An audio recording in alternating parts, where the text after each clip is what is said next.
in a few seconds here. Okay, let me know if I'm live, everybody. If I see us live, I'll make an awesome announcement. I don't see us. I still don't see us live. All right, I'm getting tired now. Oh, I see us Okay, there. okay, we're Tick live. tock, Wonderful. tick tock, time to rock. Tick tock, everybody. Tick tock. Can everyone please let me know if the sound is okay very quickly, if everything sounds okay, looks okay. We have two very good-looking individuals here. So, okay, stop it. I'm here with David Wood. David Wood is someone that every Islamist out there hates very much. It's an honor to greet you together with him. Do they hate me, or do they love me so much that their feelings are confused? I don't know. We should ask them. I'm also here with myself. I call myself. I think I'm funny and call myself the Apostate prophet. And I do that because someone else 1,400 years ago thought he was funny and called himself a prophet. And that went very, very wrong, which is why we need to be sitting here and doing this today. Okay, David, how are you? Long time no see. Yeah. We've been planning. We've been planning to go live together, and then something keeps happening. The last time I got horribly sick. Like when I told you, I said I can't. We're supposed to go live tonight. I don't think I can because I'm having a problem with having to run to the bathroom over and over again. And you said, okay, we'll just schedule it for another day. It got way worse than that. Really? That was right. Yeah, that was right after the Israel trip. And I'm really good at functioning on little or no sleep. I could go a couple nights with no sleep. I can go 8 to 10 nights just getting about 2 or 3 hours sleep a night. But afterwards, I get sick. The first germ that hits me, I get horribly sick because my immune system is so depleted. But man, it was bad. So you went to Israel and you got sick. No, I got sick when I came back. There was a flu going around when I got back, and I only get the flu like every 4 or 5 years, but it's always like when I'm like massively sleep deprived and my immune system is destroyed, and then it's bad.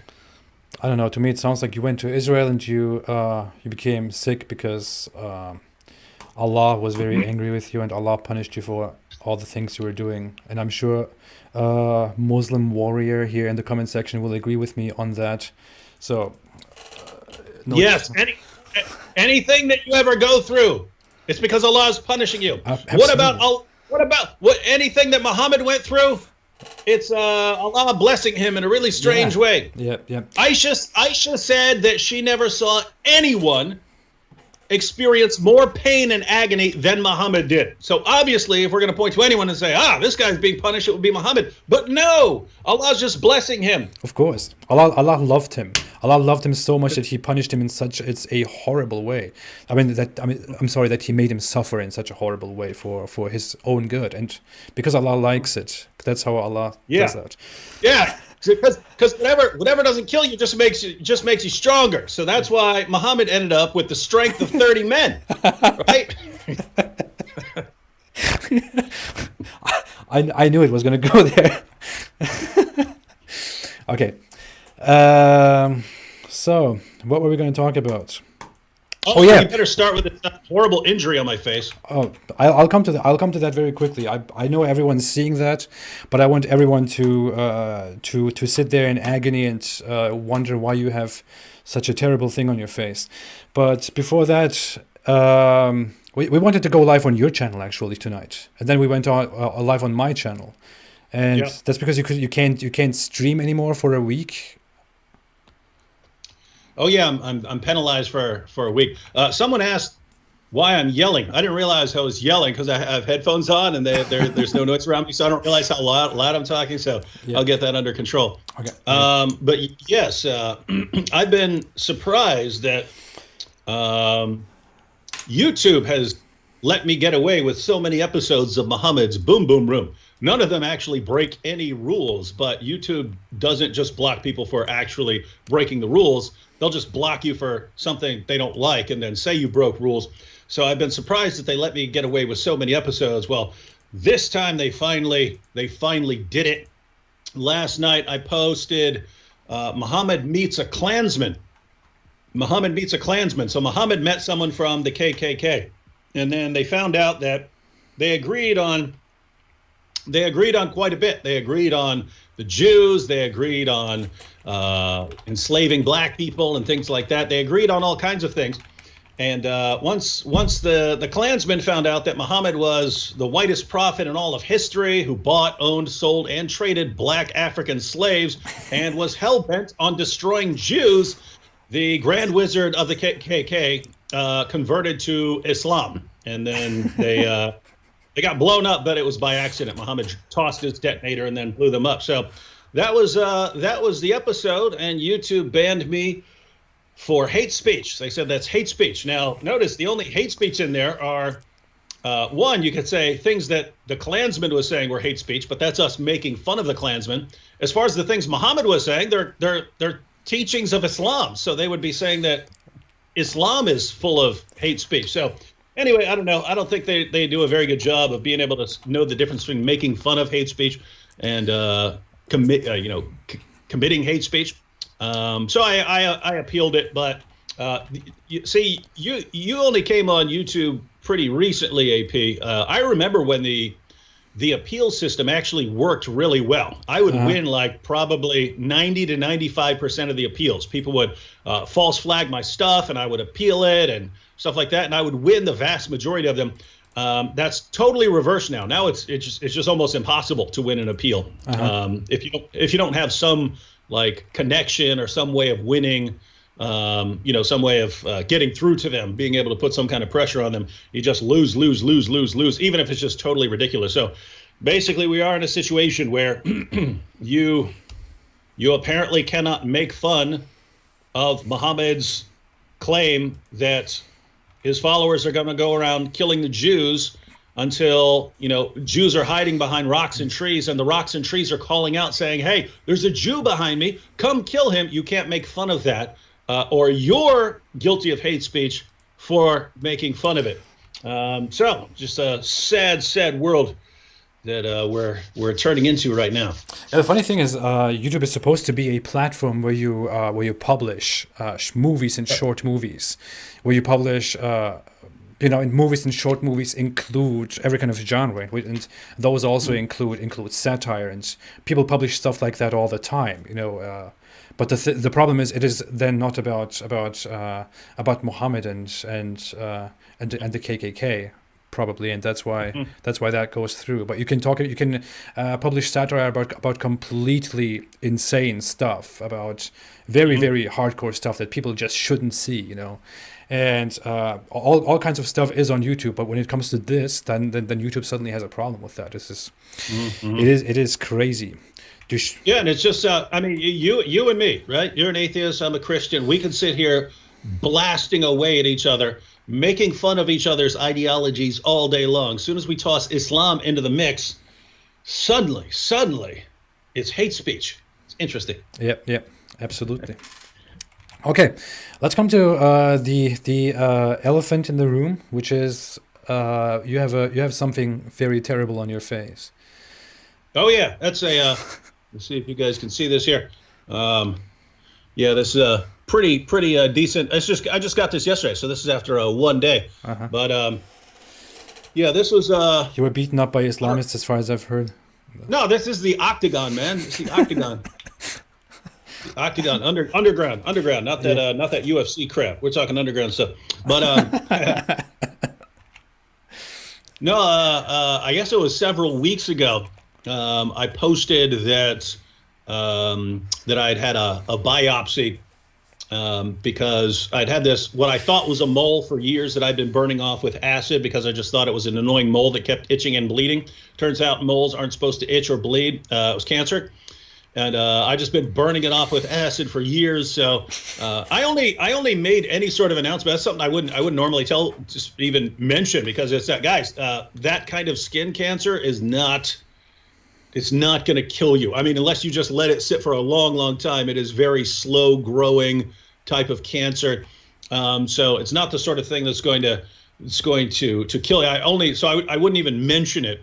But the only reason I did mention it is because I knew like it was going to be messing up my face, right? So people were going to ask, "Hey, what's going on with your face?" So I mentioned it, and a lot of people were a lot more worried about it than I think the situation warranted. But yeah, so anyway, this is the end result of it. You go to the doctor, he cuts the whole place out, and it's actually, see, I was wondering, because it's actually, it's a growth, and they have to cut out like a hole. And so I was wondering, it's hard to stitch up, like, if you're missing just a chunk. So here's how they do it.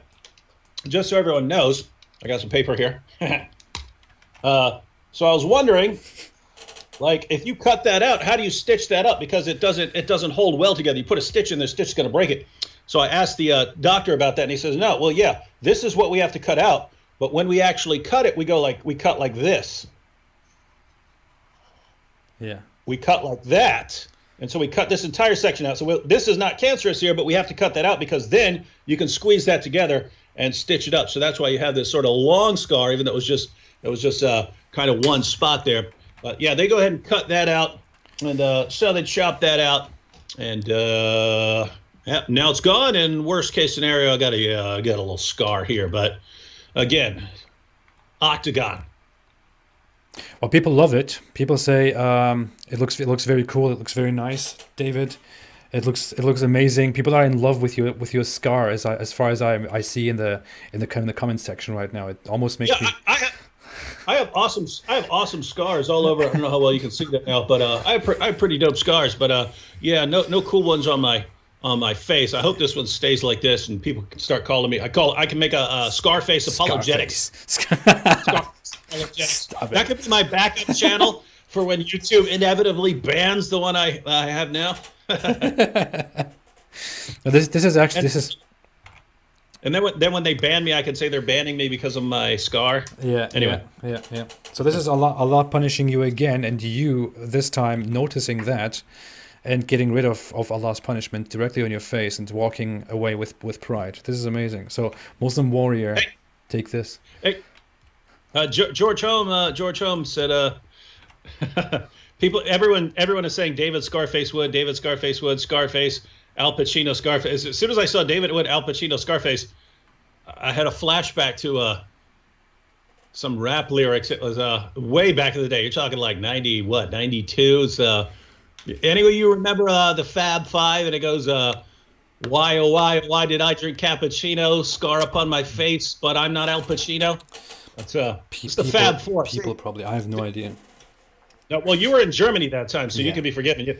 You would have been listening to the Fantastische Vier. Fantastische Vier, yeah. All right. Were you going somewhere with that? So I thought you were still talking. Anyway.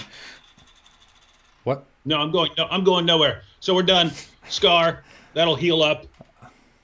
Okay, wonderful. Well, I was driving with my around with my wife, who's also here in the live chat, when we saw that you published a video about your skin cancer, and I don't know, that was hilarious, and I thought it was hilarious that I got cancer. It was hilarious.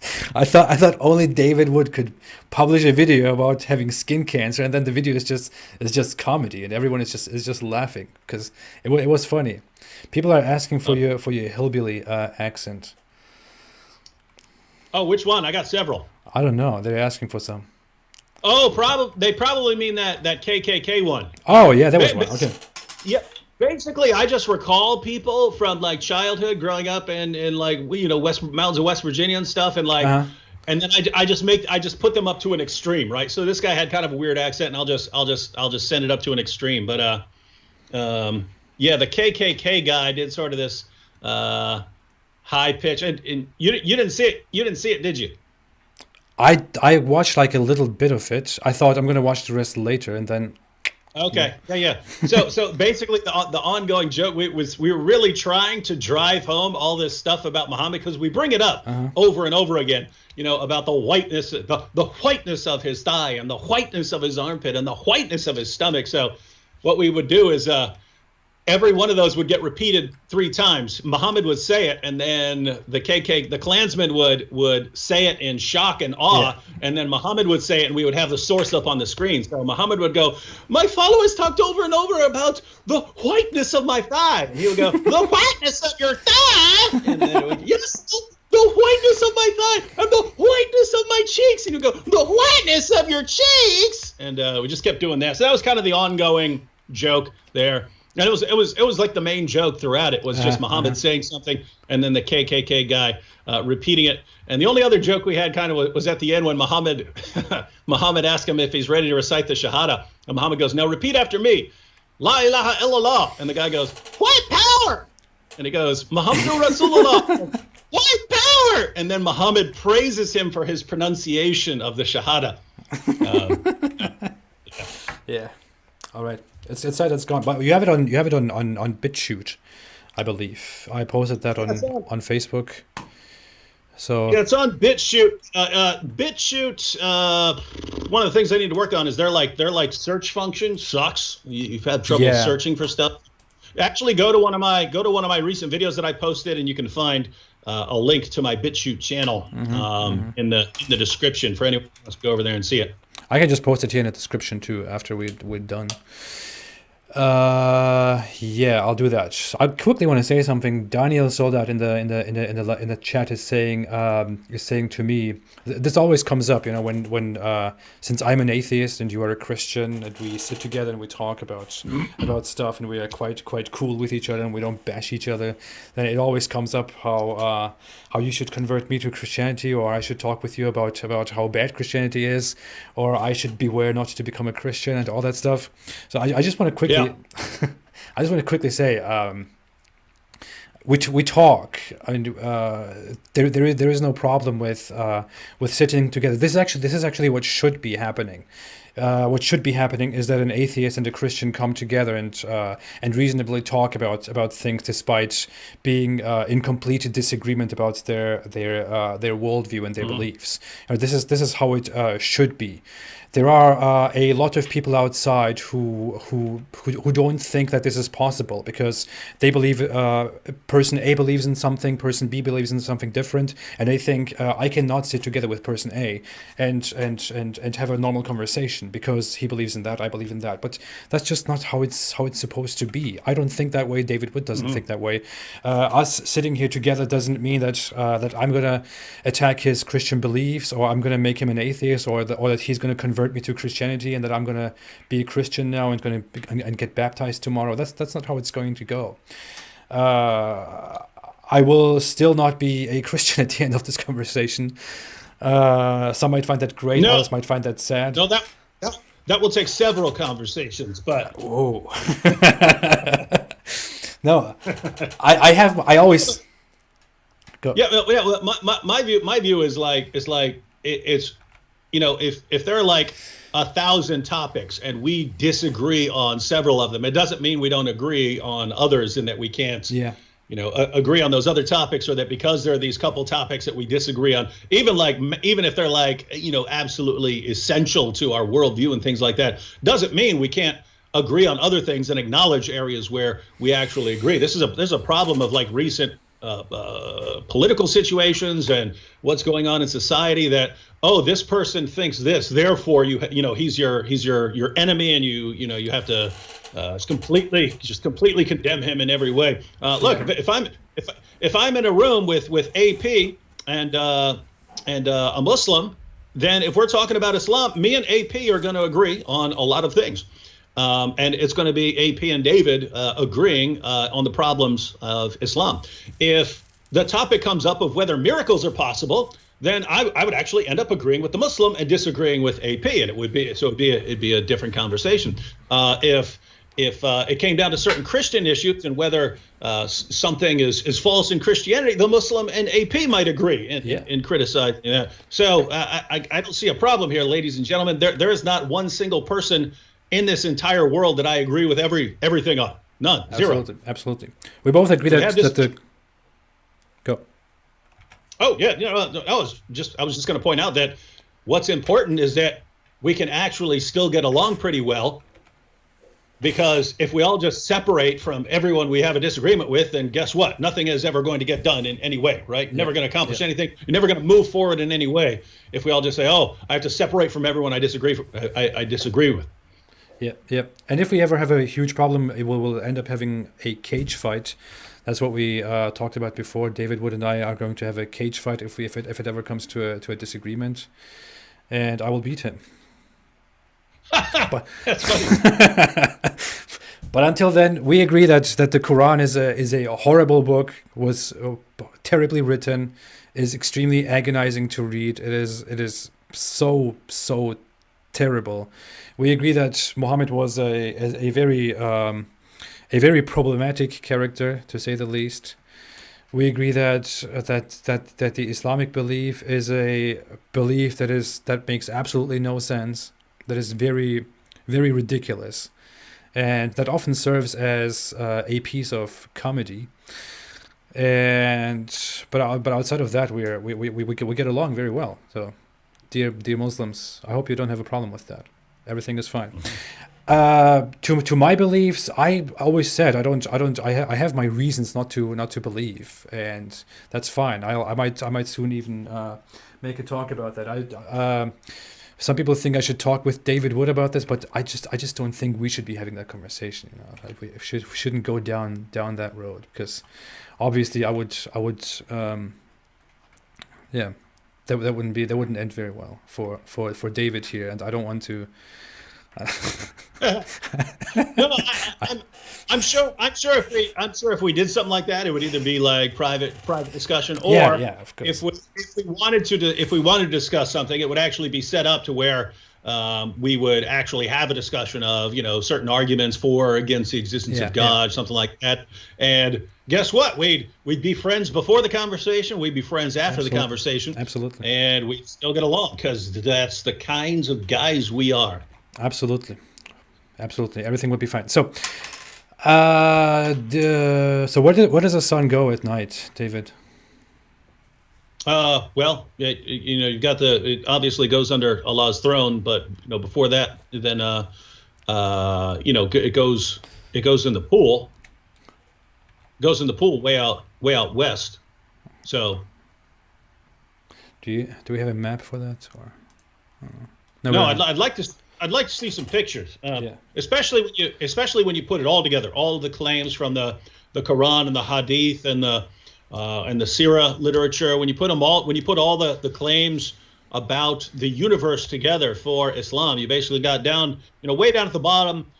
You got that giant fish, and that fish kind of can rock around at points, and that's why when the fish gets agitated and rocks around, that's when you get earthquakes, because on top of the fish you have these 7 earths that are stacked up, but they're stacked up kind of like pancakes, but they each have a space in between them, which is a space of a 500-year journey. You can interpret that, Muslims, however you want: a 500-year journey on foot, a 500-year journey by camel, whatever you want. But there are 7 earths. They're all flat, and then we live on the top earth, and then so we have the top earth.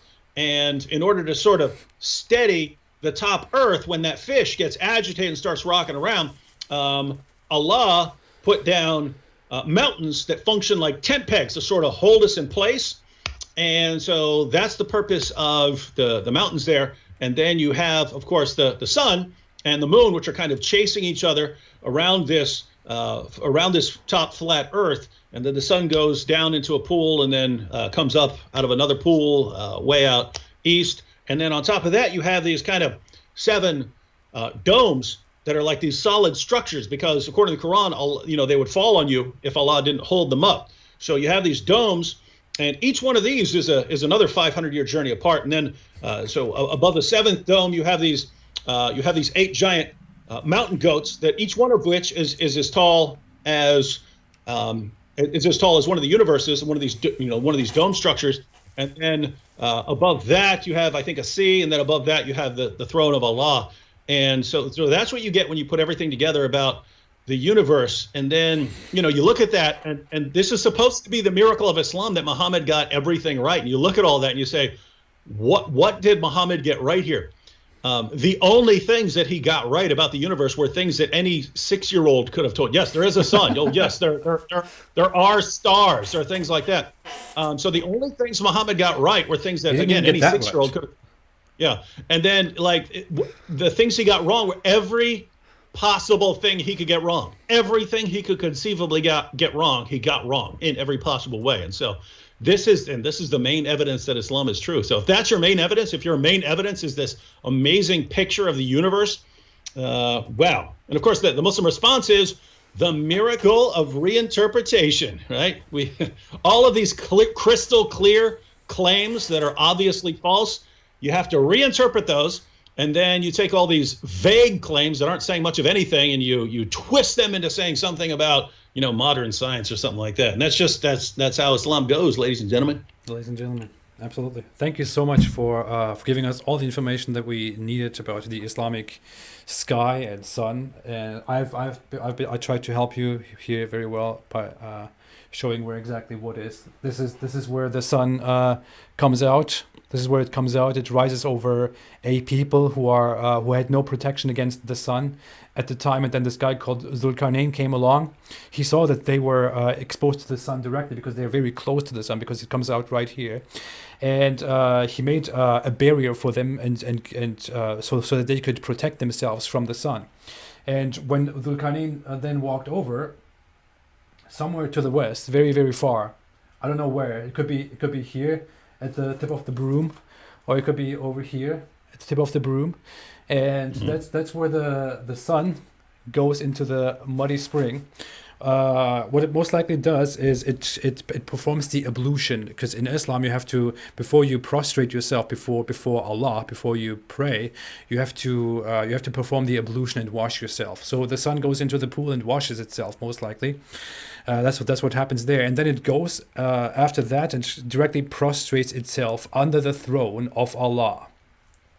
I don't know where that happens, how that happens, but after going here into this pool, it prostrates itself under the throne of Allah. And I'm trying to understand where and how exactly that happens. And I asked this question to Muslims in a video that I just made a few weeks ago, like 2 weeks ago or so.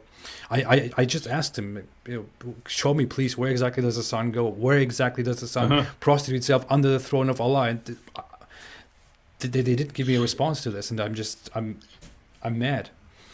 Yeah. So yeah, but I mean, here's the thing: you would assume that since the Earth is flat and the sun is going down into a pool way out west, that it's just going to go through the Earth and come out the other side. Yeah. And then on the other side of the Earth, that Allah's throne must be there. But no, Allah's throne is way up above all the domes. So you need some sort of, hey, look, this could be, hey, I got it, AP. This could be the new Muslim argument, for the scientific miracle of the Quran, right? What does modern science teach us about? Wormholes. Wormholes, where something can be transported from one part of the universe to the other. So what we have, when the sun goes down, it actually goes into a wormhole and then appears under the throne of Allah, way up above the 7 domes. How could Muhammad know about wormholes in the 7th century if not for the miracle of Allah revealing this to him? That's your new argument right there. That's some Zakir Naik stuff right there. We should actually put this down and make a video about this. Make a defense for Islam's for Islam's sun. You should make that, because they're not strong enough to do that. But it's funny that you say that. I recently, a Muslim apologist, actually made a response to my the scientific mistakes of the Quran video, which is an hour long. They made a response to that video and explained one of those points that I pointed out. No need to show the map anymore, although the broom is pretty nice here. Was it a really good response? Wait. I'm coming to that. So are you willing to drop the point and not use it anymore because you've been refuted? Most likely. But what they said What they said is, I brought up this issue with the Quran that it says Allah created the skies without a crack.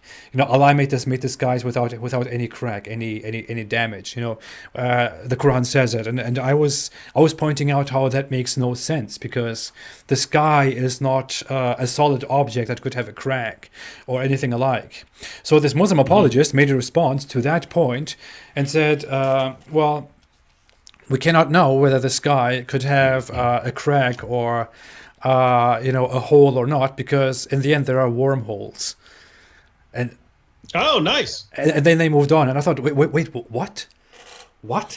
And besides that, one of the epidemics of modern society is crack cocaine. How can Muhammad have known about crack all those centuries ago, apart from the miracle of Islam? Come on! You see how close-minded you are, you bigot. I know. I'm I don't know. Maybe it's just I'm following pseudoscience. Close-minded.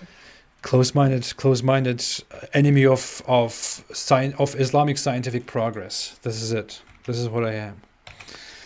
Thank you, David, for clarifying this and helping the Muslims make a point here. I'm sure Muslim Warrior here in the comment section will be very happy about that and will make his super chat based on that right now. Okay. So I didn't really plan on what to talk about. We were going to talk about some of the topics that we talked about recently, some of the Muslim apologists that have been trying to get to you and trying to insult you and attack you. Some people informed me that Who's doing that? I haven't been paying attention for for months, so I don't know what's going on. What I missed. There's this kid. There's this kid who's kind of popular on YouTube. He has this annoying voice and this weird appearance. He has been trying to attract your attention by making a video about you recently. Oh yeah. Yeah. It's like that thing, that Golem character. What was Ali Dawa, exactly. Ali Dawa made a video about you recently. I don't know if you've seen that. I know who Ali Dawa is. Yeah. You know that guy. Yeah, I have no idea who that is, but he. No, I think I made one video response to him on the issue of Aisha, because I'm sure you're familiar with this, but Muslim apologists, once people start catching on, say the first response is if you I'm talking about in recent years, if you bring up Muhammad and Aisha or something like that, the first response that Muslims were giving was, no, it never happened. Aisha was much older. Then people started, going through the Muslim sources and pointing out how absurd it is to deny what's in Sahih al-Bukhari and Sahih Muslim and Sunan Abu Dawud and all of their sources. It's everywhere. So then they started changing it, but they have to put some good spin on everything Muhammad does. So Ali Dawa was there in a video that someone sent me, and he was saying, yes, it's, Allah was trying to show through Muhammad that, you have to wait until puberty. And so anyway, in the video, I just pointed out, one, Aisha hadn't reached puberty according to the Muslim sources. So that's one. And two, no, that's just wrong, right? I mean, and really, I haven't pointed out in much detail the problem with that. They don't seem to understand. They have this mentality: old enough to bleed, old enough to breed. Exactly. Like the second you get your period, then that means you're ready for marriage and having children, and that's nonsense. That's the sign that you have started puberty is normally that you start getting pubic hair and so on, and then sometime after that, you generally a woman will get her first period. But those are the beginnings of the process, right? Then you have this longer stage where your hips start to widen, your birth canal widens, you grow, right? You grow into a woman, and that takes the next few years. So, but their mindset of, nope, you got your period, you're ready to go. This has led to all kinds of problems in the Muslim world, because guess what? You got your first period, you can get pregnant. and your hips have not widened yet, and you're not ready for it. And all of a sudden, you need C-sections and so on. And guess what? For 14 centuries, that was not as easy as it might be in a place like America today. If you're having a problem, you can go to the hospital and get a C-section pretty easily. Back in the day, no, you died. And all of that thanks to Muhammad. I had a recent Muslim apologist who went very, very far into these discussions about Aisha and her age at marriage, and about how times were different, about how that was not a mistake at all, how we in modern times perceive that as an issue. The thing is, the final thing that he said about this entire problem, about the age of Aisha and child marriage, was something along the lines of I don't understand how these Islamophobes are misrepresenting me and others, because they call it child rape. How is it child rape if the parents consent to it? Wow. Yeah, I've seen other. I used to have a video on my blog where a Muslim scholar was talking trash about America, and he goes, "Did you know that in America you can rape your wife?" Yeah. And that sounds like, oh my goodness, what is he saying? It's okay to rape your wife in America? And he's about to condemn it. He goes, "How can you rape your wife? You have a right to do with her what you want." Right? So he's pointing out that in America, your wife has a right to refuse, and you can't force yourself upon. You would go to jail if you forced yourself upon your wife. And he's pointing out that in Islam, no, that can't happen. So it's just, but it's the same idea. It's hey, your parents said it's okay, so how can it be rape? Well, you agreed to marry the guy, so how can it be rape? Yeah. So. Lovely. This is the other miracle, right? So you got the scientific miracle, and then you have this moral miracle. This moral miracle of how did Muhammad come up with the greatest moral system of all time? You know what I find funny though? I find it.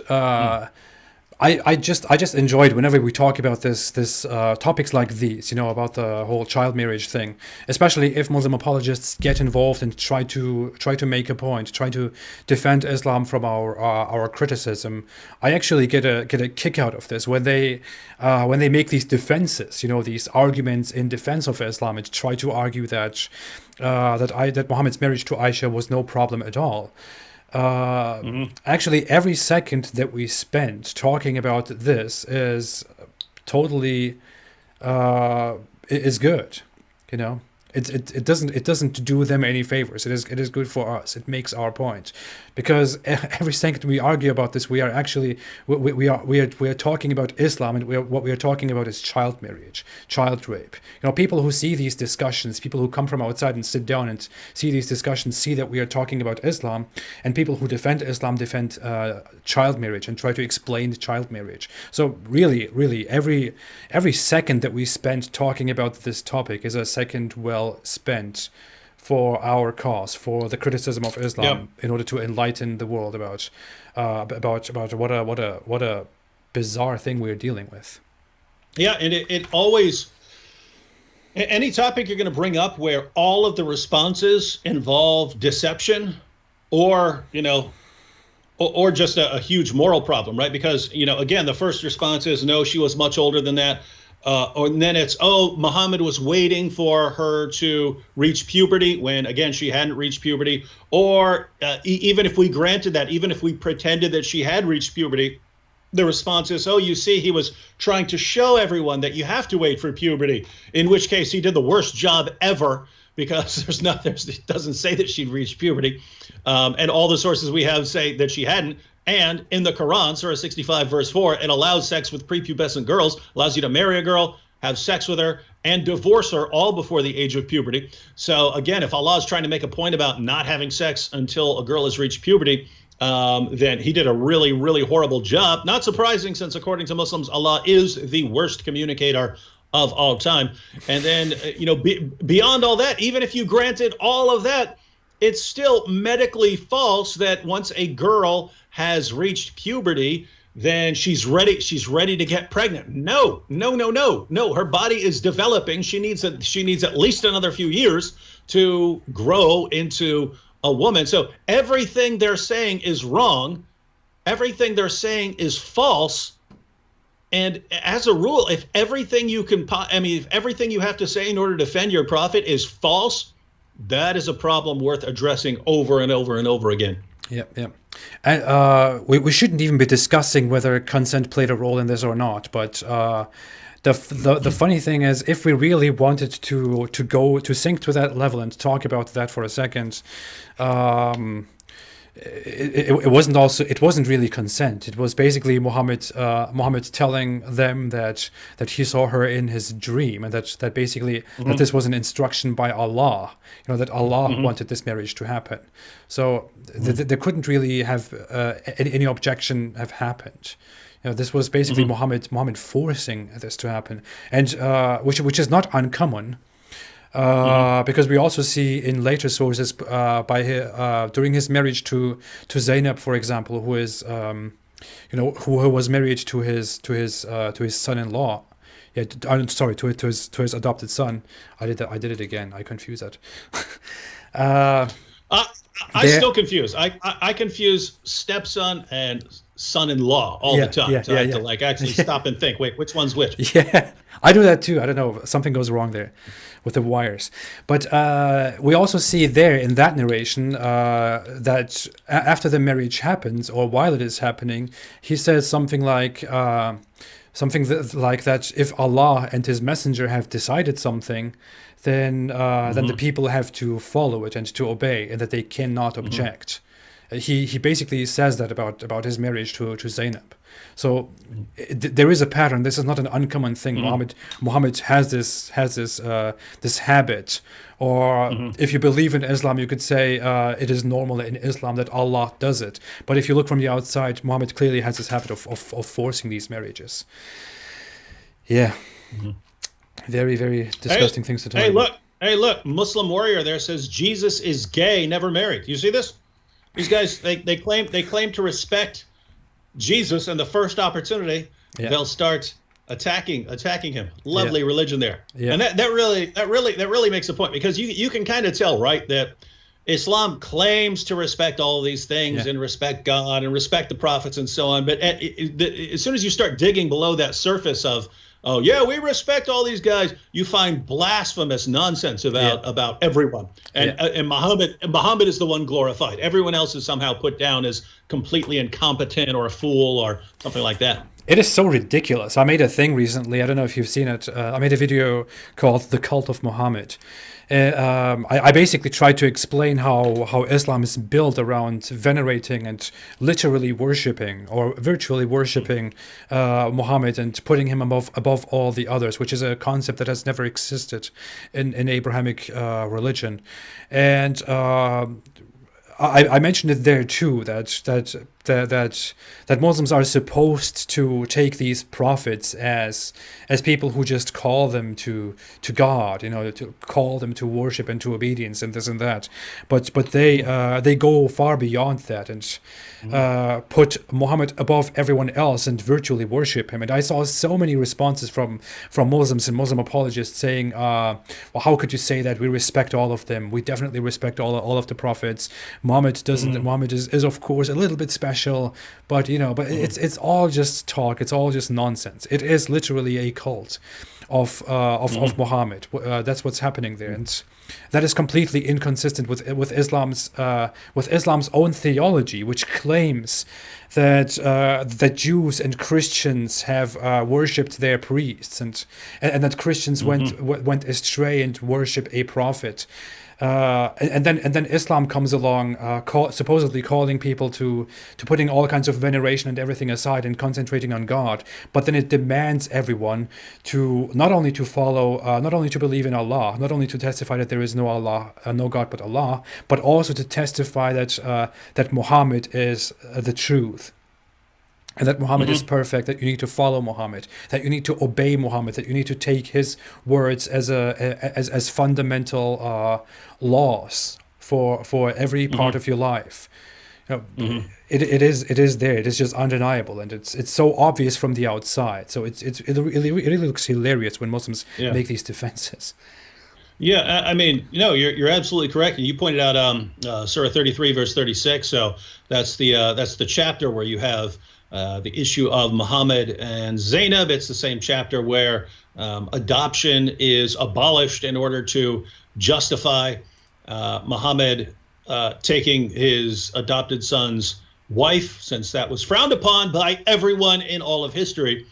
It's the same chapter where you have Muhammad getting this revelation. Hey guys, I'm getting a revelation from Allah here. Allah says, hey, if you come over to Muhammad's house, don't be hanging out and asking questions, because he doesn't like that, but he's not going to tell you because he's too shy. But Allah's not shy, so Allah's giving me a revelation. Quit hanging out at my house all night asking me questions when I got all these wives I need to bone, right? So that's the same there, and it's the same chapter where Allah says that yes, other Muslims have to obey this 4-wife limit, but Muhammad doesn't. He gets to have as many as he wants, right? So it's a very, very perverted chapter, and this is probably the chapter where you had the verse about breastfeeding an adult. And where you had a passage about stoning adulteresses, because this is where those verses were eaten by Aisha's sheep. But Aisha was the one who pointed out that Surah 33 originally contained 200 verses, but 2/3 of it were lost. And so just imagine all the perverted stuff we have in Surah 33. All the horrible perverted stuff we have in Surah 33, and 2/3 of it is missing because Muhammad's wives started making sure that a lot of this stuff came up missing. If the stuff we still have is that sick, you can imagine what the rest of it must have said. But Surah 33, verse 36, I believe, is where you have to obey Allah and Muhammad. Yeah. But chapter 4, verse 65 as well. If you disagree with Muhammad, if you disagree with any of his decisions, you're not a real Muslim, according to Surah 4, verse 65. And so just think about this. And then Muhammad comes along, and by the way, it says you have to submit to him with full submission. So notice, we're told, hey, Islam is the religion of submission. It just means submission, man. You want to submit to God, don't you? Yeah, but actually follow the real message. You can only submit to Allah by submitting to Muhammad. Yeah. That's how do you submit to Allah? By submitting to Muhammad and obeying everything he says about how to walk and how to talk and how to think and how to eat and how to go to the bathroom and all these little details and how to shave your pubes and all these things you have to do. You have to obey Muhammad in all of these things, and that's how you know you've submitted to Allah. Well, guess what? This is a paradigm. This is a paradigm case of a cult, a man-centered cult. It does better than lots of other cults because it does a better job masquerading and pretending it's all about Allah. So, oh yes, we're all about Allah, but you have to do everything this guy says and obey him in every way and follow him in every way and never disagree with him about anything. I mean, just imagine how obviously ridiculous that is. If someone comes along and says, hey, you believe in God, right? You want to submit to God? Yes, well, do everything I say in every way. And you're not a real believer, and you will be killed for disagreeing with me on anything. Now, but it's all about God, ladies and gentlemen. It's all about God. If it were really all about God, you wouldn't need Muhammad, other than to just tell a particular group, hey, believe in God. So obviously a Muhammado-centric religion there. It is in the creed. It is in the Shahada. The creed that you have to say in order to be part of this religion, in order to be considered a Muslim.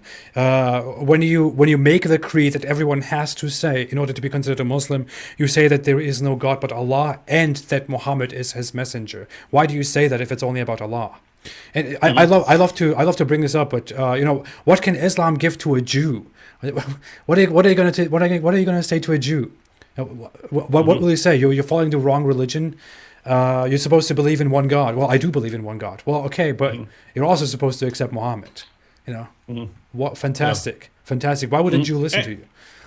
Yeah, and you bring up the Muhammad in the Shahada. What's interesting is the Sabians. The Sabians were a monotheistic group of the time, and they already had a Shahada that was La ilaha illallah. There is no God but Allah. Yeah. So that was already being recited by a group at the time. So Muhammad actually adds on, and Muhammad. You need to toss Muhammad in there. Why? Why wasn't that a perfectly good Shahada. There is no God but Allah. Why wasn't that good enough? Why do you need to attack Muhammad on there if this religion is really about God?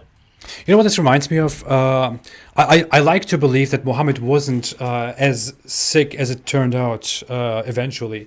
I believe that in the beginnings he actually thought he was doing something. You know, he was doing something good, something nice. That he actually had a purpose.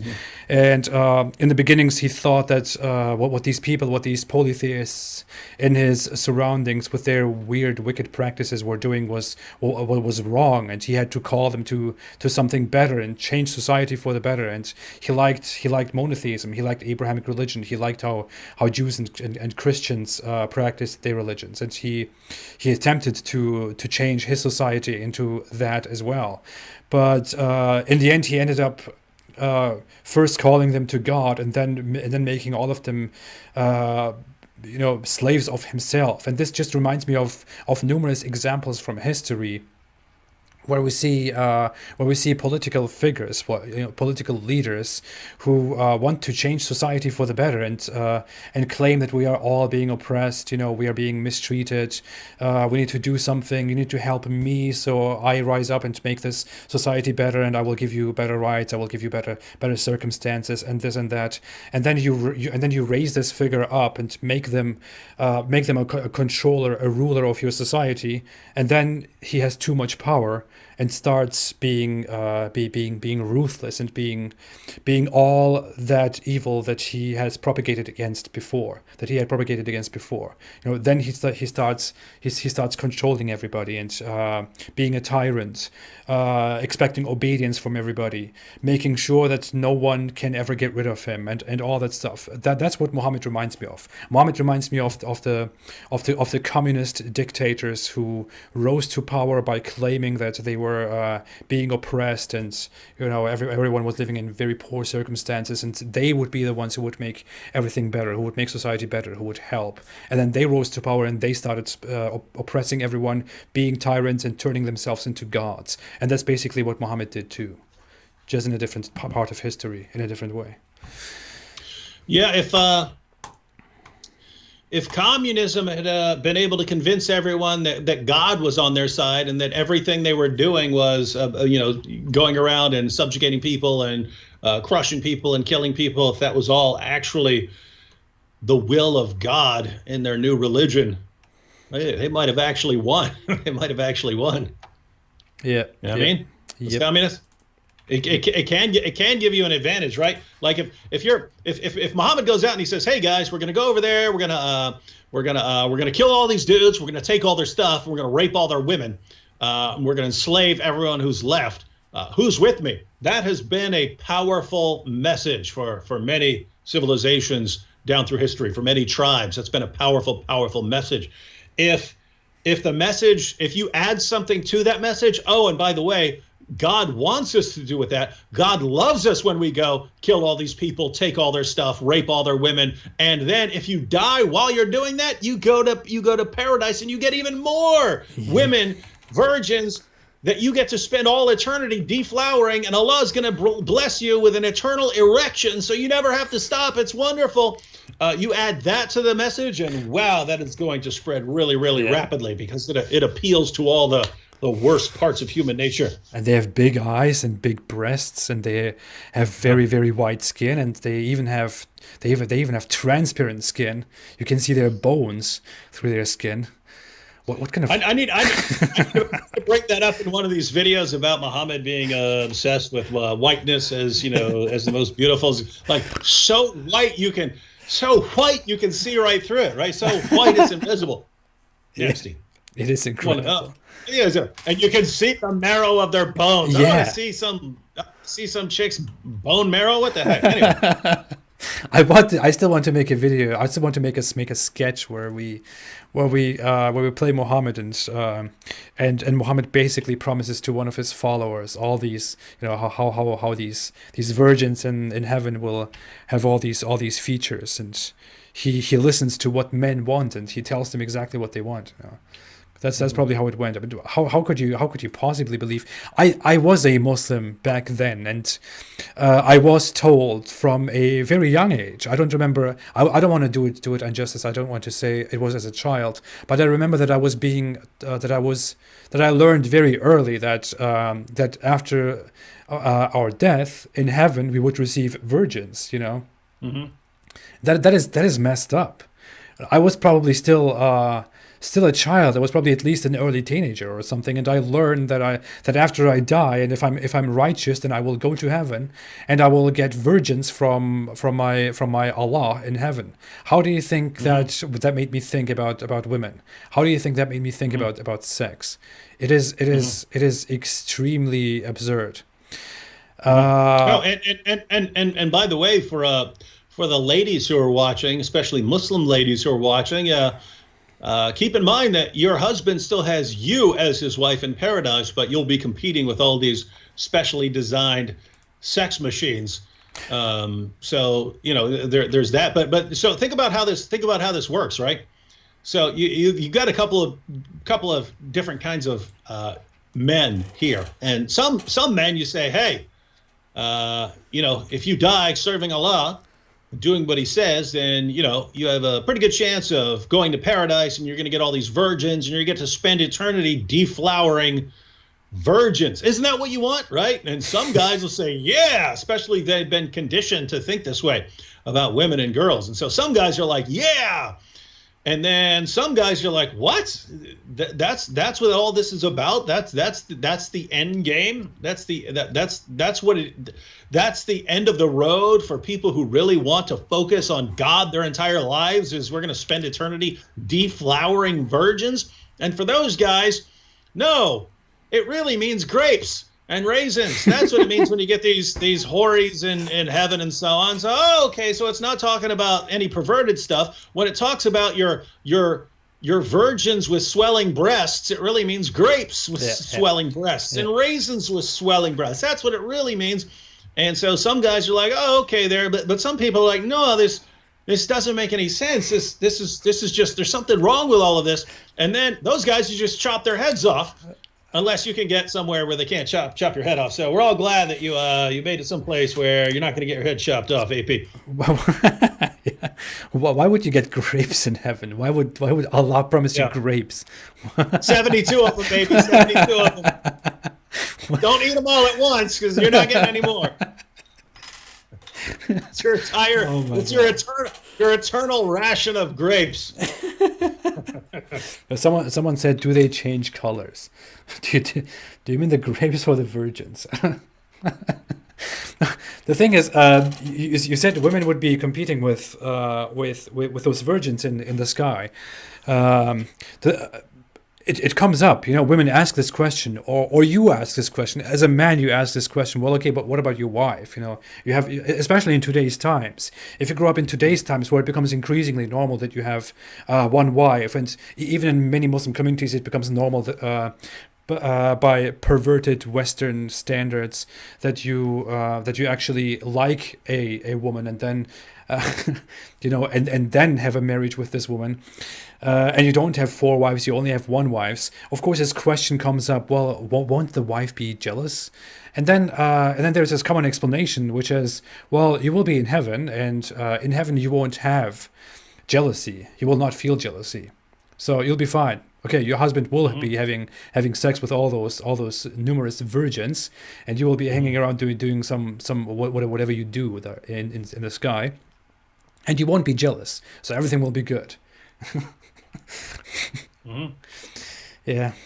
I was at a point, I was part of Sufism, of mysticism, and it is quite different from the popular fundamentalist, traditionalist, literalist version of Islam that is going around, that online Muslim apologists are usually a part of. So in my Islam, in my religiosity, my peaks of religiosity, my religiosity was more focused on the spiritual side, on controlling myself, on being in love with God. It's kind of a Christianization of Islam, kind of. And No, no, but by the way, that fits everything. See, if you're all obsessed with your virgins, then then yeah, that's what Islam teaches. And if you think there's something wrong with that, then hey, it's about grapes. And if you still got a problem with that, don't apostatize, become a Sufi, spiritualize everything, and hope that the Salafis don't come and kill you. Exactly. Exactly. No exaggeration. As a Sufi, you basically learn that the Salafis hate you, and that they could possibly kill you if they had the power to, if they were able to. You basically grow up hating each other. The Sufis hate the Salafis hate the Sufis. But if you grow up as a Sufi, you learn that they hate you. And you should be beware of them, but you actually hate them too. So it's weird. Growing up as a Muslim, you don't only hate others, you also hate your own people. But I had this thing where. I came to a point where I actually thought, where I was coming to the ends of believing in this religion, of slowly letting it go. But I was also still very religious and still in love with what I was believing in, and I was thinking to myself, maybe I can make the choice, and then maybe I don't have to get virgins. Maybe I don't have to receive virgins. Maybe I can say, Allah, I don't necessarily want that. So. Thank you, anyways, for the offer. Thank you for thinking about that. But I really don't need that. That's what I want. And that was a point actually where I thought, where I looked back later and thought, am I more virtuous than Allah? Are so many people that I know more virtuous than Allah? I wasn't the only one. I knew many other people who didn't really like the fantasy of going to heaven and getting all these bunch of virgins and having sex with them all day and walking around with a constant erection. And it looked like those people were healthier in their head than the God they believed in. And yeah, which is why this is a good topic to actually bring up every now and then. Yeah. Well, I mean, if Allah did want to sort of like give you what you want, He could say, well, you like making videos, so you can be the one who records all these guys deflowering all their virgins. I mean, if paradise is really basically one big brothel, and Allah is the ultimate cosmic pimp, then I mean, it stands to reason they're going to need some videographers, because if we're just appealing to the flesh of human beings and human men, then they're going to want all their porn too. So you can do that. Does that make you happy? I'll accept that. That's a good point. See, come back to Islam, baby. Come back to Islam. Allah has a place for you. That's awesome. I never thought of that. Yeah. So everyone, by the way, I'm looking at the chat. I'm nodding. I'm reading. The thing is, I'm using a different software than I actually wanted to use. So I don't really have a good overview of the super chat. Normally, I use software that tells me. That directly shows me the past super chats, what all of them said, and so on.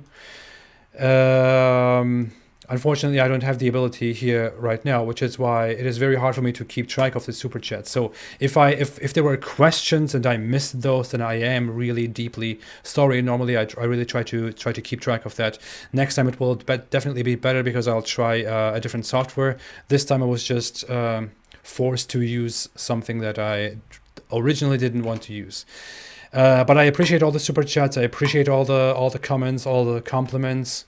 And please like the video, smash the like button, and share this chat with your neighbors and your friends and your relatives and your grandparents and grandchildren and everyone you think will benefit from this talk about Islam. Anyways, that's it. Go on, David. I'll respond to a comment, just because I've been like giggling myself silly watching this guy post over and over and over again like 90 times. David Neptune says, David, please respond. Would you be willing to debate Matt Dillahunty? Yes. Like I've said that like 1,000 times when in all kinds of live streams people say, would you be willing to debate Matt Dillahunty? Yes. So there are plenty of colleges across the country. There are plenty of Christian groups in those colleges, there are plenty of atheist groups in those colleges. So find a college with a Christian group and an atheist group that want to sponsor a debate, and that's kind of all it takes. So yes, I agree. All right, carry on. Okay. Muslim warrior keeps saying that I have a nose like an elephant trunk. I don't really see that, Muslim warrior. I don't know what you're talking about. Maybe I do. Maybe I do. But that is unfortunate for not for me. It's actually very interesting that you are attempting to insult the creation of your God, of Allah. Yeah. What do you think you're doing? And what's even funnier is when any any keyboard jihadi starts insulting like my friends, like my natural inclination is never to insult back. It's my natural inclination is just to blast your prophet. Yeah. Right? Yeah. Is to blast and make fun of your prophet. So Muslim warrior. One thing we didn't really talk about when we're talking about the structure of the universe is Allah's claim that stars are missiles that he uses to shoot demons when they try to sneak into paradise. So if we're talking about miracles of the Quran, how did Allah know all those years ago in the 7th century that when you see a shooting star shoot across the sky, it's actually a star that Allah hurled at a demon, and that it's you have these demons out there, but a star can actually be hurled at them, and that's what you see. So when you see it shooting across the sky, it's because Allah hurled a star at a demon. Now the modern astronomers and so on, they're going to tell you that it's a rock that collided with the Earth's atmosphere, and that a shooting star is not actually a star. But that just shows you, man. It shows you how Allah knows better than even modern scientists. Modern scientists have no idea what they're talking about here. How could Allah know? How could Muhammad know far more than all modern scientists who are getting everything wrong, unless it were actually from God? Yeah. This is amazing stuff. This is more proof that the guy who tried to set a moral example for everyone in history by climbing on top of a 9-year-old girl, that this guy was just right about everything, including science and the sun setting in a muddy pool and everything else. Yeah. Why did you go down to? Oh, he's just focusing on your nose. What's wrong with you, man? I don't. Is that an elephant trunk there? What kind of weird? I have no idea. Who uses a weird special effect like that? Yeah, I find my nose very quite interesting. Yeah, it definitely doesn't look like a trunk though. I don't know what your problem is. Muslim warrior, be an example, be a morally sublime example to all these morally wicked, inferior, disrespectful, non-Muslim infidels out there. Do something. Be an exemplary person. Let the world say, "Oh, look, this guy is a Muslim warrior. He has such great morals. Maybe I should be a Muslim too." In other words, Muslim warrior, try to be like 1,000 million times better than your prophet was, because you got to be way. The vast majority of Muslims are already vastly morally superior to their prophet and their God. But if you want to actually impress us, impress people, make people say, "Wow, what a great religion," you're going to have to be like 100 million times better than Muhammad. Yeah. Because when people see the truth about your prophet, boy, they can't get out of there fast enough. Yeah. Unless you're ISIS, in which case you just love it. Yeah. All right. Did you see my thing about? Did I mention this about Yahweh? What? Yahweh and. Oh yeah. That was classic. Yeah. There are lots of interesting issues to bring up with the sort of like Muhammad taking things and not knowing what they mean, because he didn't know what those names mean and things like that, and he didn't know what kind of problems this causes and so on. But you have similar things in other areas. Like I've been wanting to make one about the Injeel, right? Because Muslims all the time want to say, "Oh, it's a problem. See, you've got these gospels in there in Greek, man, not in Hebrew." Well, the word Injeel goes back, the word Injeel. So if anyone's new here, the word Injeel is the word in the Quran that's used for the gospel of Jesus.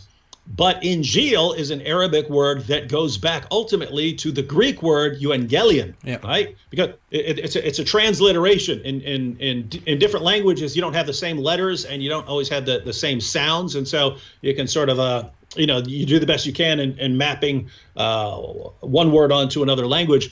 But Injeel goes back to the Greek word euangelion. So So if it's supposed to all be in Hebrew, why did Jesus bring a book with a Greek title? So that's issue one. But aside from that, it's the word euangelion, like our word gospel, means good news. So it would talk about Jesus preaching the good news. And so as a Muslim, if Jesus brought the Injeel, you could say, oh, well, that makes sense. He brought the good news. But here's the problem. Here's the problem I wanted to draw attention, apart from that sort of linguistic issue. During the first century, in the Jewish and Greco-Roman context, euangelion did not mean just any kind of good news. It meant a specific kind of good news, right? It didn't mean like, oh, I found a quarter. I found a quarter on the ground. What good news? This is the euangelion. Yeah. No, it was a particular kind of good news. And in its Greco-Roman context, it referred to either a new emperor ascending to the throne, a new emperor taking over. And so this was the proclamation that this new emperor who was going to bring peace, that was the good news, the euangelion, or a tremendous military victory over the pagans, right? The barbarians. Like if the Roman legions went out and conquered an invading barbarian horde, then they would come back with the announcement, and the announcement was the euangelion, the good news of this great victory. So that's how it was a specific kind of good news, referring to a new king rising to power or to a tremendous military victory. That's its Greco-Roman context. It's biblical, it's Jewish context. It referred to it's actually used in the Greek translation of the Old Testament, and it referred to the news that God's people were being brought back out of captivity. So they're being released from their captivity and coming back to their land, and to God returning to be enthroned over his people. So follow me now, Muslims. You've got the Jewish meaning of euangelion, how they use the term good news, and for them it's more of a religious context. So they're thinking in terms of God redeeming his people from captivity and God becoming enthroned over his people once again after letting them go because of their rebellion. And in its Greco-Roman context, it refers again to a new emperor rising to power or to a tremendous military victory. Here's the problem. If the core of Jesus' message, according to Islam, was this good news, and the term goes back to from Injeel goes back to euangelion, then you're granting in the title used by Allah that the core of Jesus' message has to do with these collection of four things. That it's about a new king becoming enthroned over the empire, a tremendous military victory being won against the forces of evil, God redeeming his people from captivity and becoming enthroned over them once again. What in the name of common sense does that have to do with what Jesus actually did according to Islam? Yeah. What did Jesus get done? He showed up, he's born of a virgin, he performs a lot of miracles, and then Allah takes him away. His followers all come to believe that he's Lord and he died on the cross for their sins, and they start the world's largest false religion, Christianity. Yeah. Where's the victory? Where's the new kingdom? Where's God redeeming his people from captivity? Where's God becoming enthroned over his people? Notice, all of the meanings of euangelion have a perfect meaning according to Christianity. That's why they use the term. Jesus defeated the forces of darkness. There is a new king because there's the kingdom of God. God has redeemed his people from captivity, and God has returned to be enthroned over his people. All of this makes perfect sense in Christianity. None of that makes any sense whatsoever, given what Muslims claim about Jesus. And so the name of the book that you're claiming that Jesus brought makes no sense given what you believe about Jesus. And so even the name of the book just refutes your entire religion. It is. It is. I was recently talking with my wife about how it doesn't make any sense that, as obvious as said before, I am an atheist. I don't believe in God. I don't believe in the biblical tradition, the biblical religion, and all that stuff. But even from a completely objective point of view, as an outsider, if you look at the history of Abrahamic religion and of Islam, it makes absolutely no sense that Islam accepts Jesus as a legitimate character, as sent by God, as truthful as the truth. Because, as you said, there is really no reason for Jesus to be called, to be called the Messiah in Islam, to have brought the good news, the Injeel in Islam. There is absolutely no point to this at all. So what apparently happened is that Muhammad found Christianity quite interesting, quite nice. Found Christians. He looked up to Christians. He liked the character of Jesus. So he adopted Christianity into his religion, when it does not make any sense, when it completely destroys the narrative, the theology, the consistency of Islam to adopt Jesus and to make Jesus a character. What is Jesus supposed to have done? What is Jesus doing in Islam at all? There is no reason to call him a Messiah even. Islam doesn't even have a concept of the Messiah. The Quran calls Jesus the Messiah, but no Muslim out there understands what the Messiah is, what the Messiah is supposed to do, what the function of the Messiah is, why we call Jesus the Messiah. If you go out and ask these bunch of Muslim apologists here in the chat or anywhere, they have no clue why we call Jesus the Messiah in Islam, because it does not make any sense. It is completely consistent with the theology of Christianity to call Jesus the Messiah. It does not make any sense at all in Islam. It is completely stupid. It is completely ridiculous. And Muhammad obviously had no idea what he was doing when he adopted Christianity, when he adopted Jesus as a character, and then asserted that the Jews that he was only a prophet who brought a message, and Jews rejected him and killed him. That's what he said. What exactly did he come to do? According to Islam, these prophets come and sorry, I just saw something in the live chat. These prophets basically come and inform the people that they have to return to the truth and focus on God and believe in God, in the one God, and worship Allah. What exactly did Jesus come to do according to Islam? There is nothing for him. There was nothing for him to do. There was nothing for him that he could have done. Except announce that Muhammad was coming. Yeah, except that. So why exactly is Jesus such an important character in Islam? It doesn't make any sense. Yeah, that's this goes back to what we were talking about earlier, how Islam says, "Oh, we respect all of these guys," but as soon as you dig below the surface, you find just complete blasphemy. If you respect Jesus, I mean, think about this. Muslims will say, "Oh yeah, we respect him because we believe he's born of a virgin. We believe he performed all these miracles, and we believe that God wouldn't even allow him to be killed, and we believe he's the Messiah." And you start digging a little deeper, and wait a minute, this guy is born of a virgin. He lives the most miraculous life in history, and then he couldn't even win one single lasting convert, not one. Like, he won all these converts according to the Quran, but these guys all fell away and were overpowered by the Apostle Paul, and the message was totally corrupted.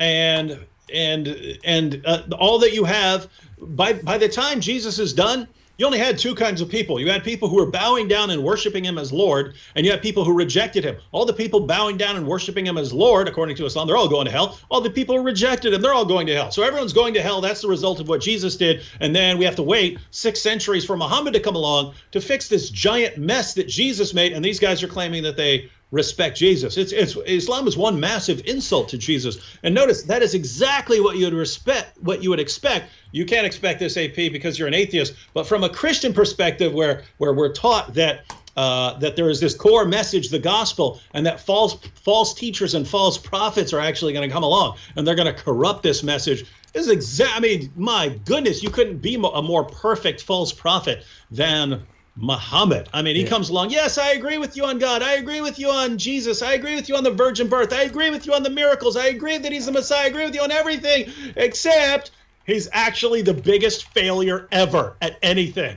He accomplished nothing. He was Yeah. given every single blessing by God, all the miracles. He had it all and couldn't win one lasting convert. Unlike Muhammad, who won a ton of them. You see how Muhammad is superior? Come on, guys. You see, 600 years passed between Jesus and Muhammad. Supposedly, Jesus was supposed to be was supposed to bring the true message of Allah, and he brought it. And by every evidence, by every proof ever, he failed according to Islam. According to Islam, Jesus was a complete failure. I'm planning a series on that. Actually, I want to make a work that is titled "The Failed Messiah." Or the failed Jesus, because that's literally what Islam depicts Jesus as. That's the only logical outcome that you have, that Jesus was sent by Allah, and then he completely failed because no one after Jesus took the Islamic message from him and followed him correctly. And you see, even if you cannot follow history back that long, even if you cannot go to 400 to 500 or 600 years before Islam, you can at least see 300 to 400 years into the past before Islam came along. So before Muhammad and his Quran came along, the Christians who lived in his time, in Muhammad's time, and the Christians who lived after his time were the same Christians theologically that lived before him, were the same Christians that lived 200 years or 300 years before him. They were all, according to Islamic standards, misled and wicked and were wrong and would by Islamic standards after the coming of Muhammad go to hell. So Christians were around 200 years before Muhammad and believed that Jesus was God and worshipped him, followed the Gospels, the New Testament. Then Muhammad came along, and Muhammad claimed that he brought the true message and that Christians and Jews were corrupted and that they had to follow him now because this is the moment that Allah corrects everything. Okay, but what about all the Christians that just lived 50 years before you? What about all the Christians that lived 100 years, 150 years, 200 years before you, 250 years before you? What exactly was the point of that? What happens to those people? Those people never heard of Muhammad because there was no such person. There was no Quran. They never received any positive any of this stuff that Muhammad and the Quran are supposed to have brought into the world. They were by Islamic standards misled. Why are they forgiven now by Islamic standards, but all the Christians that came after Islam and who reject Islam, who reject Muhammad and the Quran, why do they suddenly go to hell? It doesn't make any sense at all. This is completely inconsistent. One thing. Got some problems there. Good. What? I was just saying, they got some problems there. Yeah. So there's been a super chat that I want to catch quickly before it goes away. Hindu historian said, "What do you think is the best way I can open someone's eyes to the reality of what a danger Islam is to a person who is firmly convinced that any criticism of Islam is racism and bigotry?" Thank you for the super chat, Hindu historian.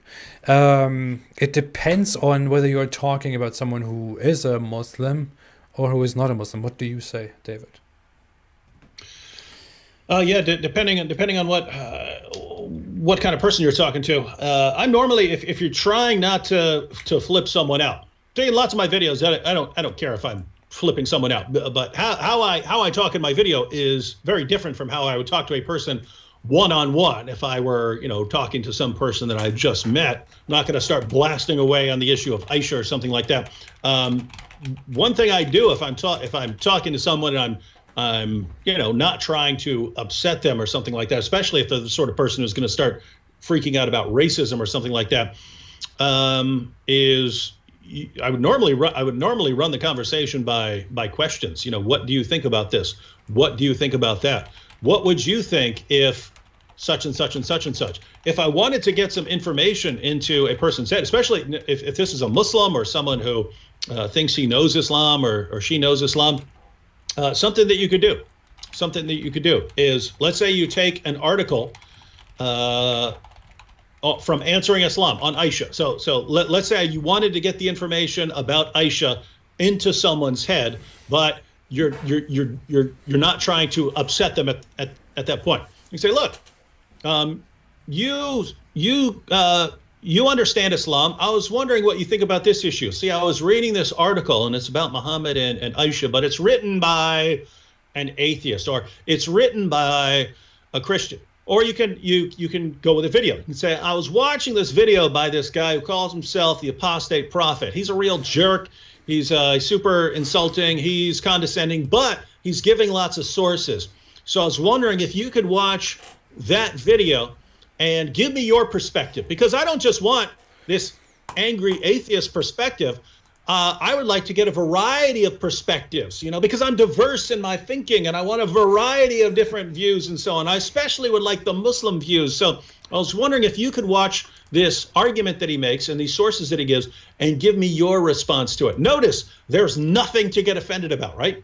Any offense will be they're angry at the apostate prophet, but you haven't said anything, right? You've asked for some information from this person. You've asked, hey, I would like your perspective on this issue.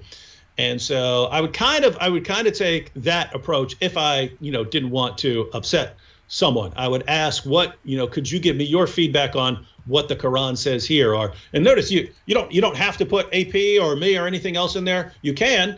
But if you wanted to just pull out the sources, you could say, hey, I was wondering, what do you think about this Quran verse right here? What do you think this means?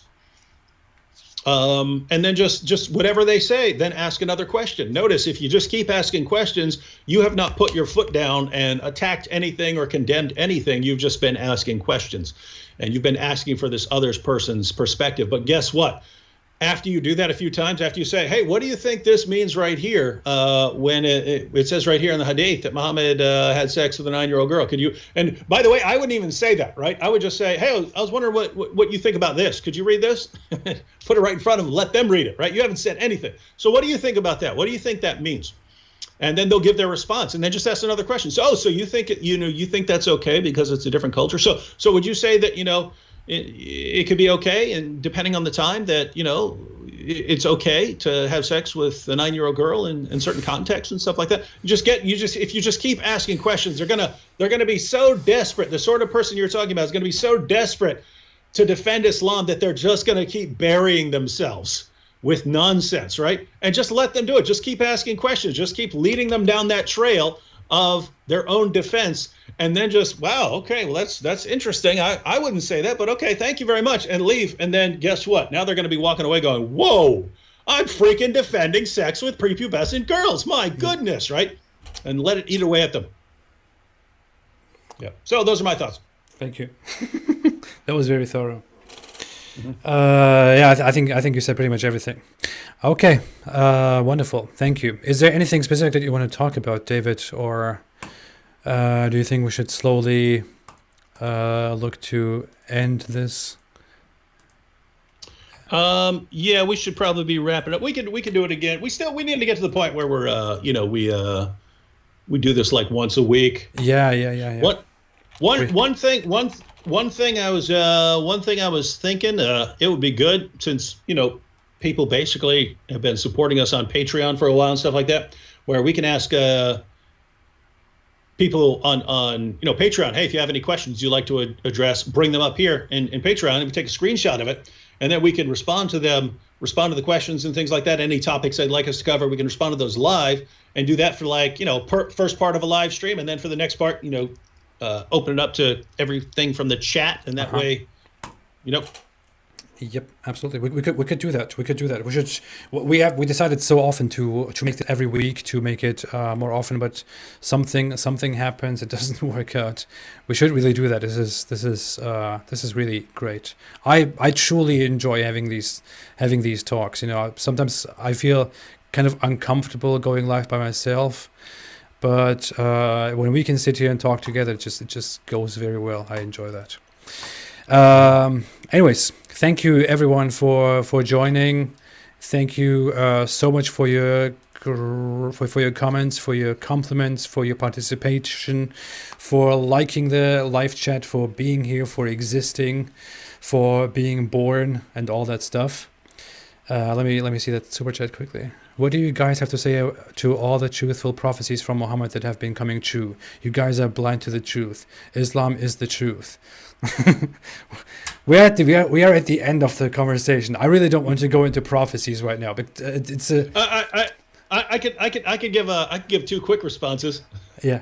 One, I've never seen. I've been all through the Muslim sources. I've never seen a prophecy that I was remotely impressed with. Yeah. So that's one. Two, what do you do with the false prophecies? Yes. There are clearly and indisputably false prophecies. Like Muhammad says that the end is not going to come. This is in Sahih al-Bukhari. That the end is not going to come until the people of, I think it's Dhul Khalasa, the women there go around the place and their naked buttocks exposed and so on, and that's going to be a sign of the end. Muslims destroyed that place centuries ago. How's this going to be a sign of the end times? So they're going to come along, they're going to rebuild it and all this stuff. He starts talking about the end times and, oh, this mountain of gold is going to be discovered from, underneath this river and stuff. My goodness, go. He said it's there. He says there's this mountain of gold, and wealth is going to be so plentiful towards the end that it's just piles of riches everywhere. When it's impossible. When is this going to happen? There are all these prophecies that are clearly haven't come true, can't come true, and are never going to come true. So that's one thing. But the final issue is, according to Muhammad himself,